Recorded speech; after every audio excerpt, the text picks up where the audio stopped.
আমরা হিন্দু মুসলিমে কখনো দাঙ্গা লাগে? আসতে বলেন কেন লাগে? ওদের পূজা পর্বণে আমাদের মাদ্রাসার ছেলেরা যে পাহারা দেয়, চিল্লায় বলেন ঠিক কিনা? আমাদের তাফসির মাহফিলের সময় ওরা ডিস্টার্ব করে, ঢোল বাজায় না। ওদের পূজা পর্বণের সময় আমাদের তাফসির মাহফিলের ডেট হলে আমরা চেঞ্জ করে দেই। সুবহানাল্লাহ, কি সাম্প্রদায়িক সম্প্রীতির রোল মডেল। আর ওই বাংলাদেশের ব্যাপারে তারা অনেক ডিস ইনফরমেশন ছড়াচ্ছিল।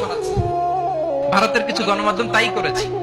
আমরা ব্যথিত হয়েছি, আমাদের হৃদয়ে রক্তক্ষরণ হয়েছে।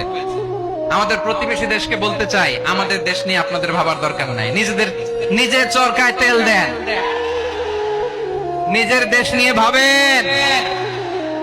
মাইক্রোসফটের একটা জরিপ শোনাই আপনাদেরকে। তারা সারা পৃথিবীতে গুজব, ভুয়া আর মিথ্যা নিউজ ছড়ানোতে কোন দেশ সেরা একটা রিপোর্ট করেছে। এর মধ্যে 1 নম্বরে এসেছে ভারতের নাম।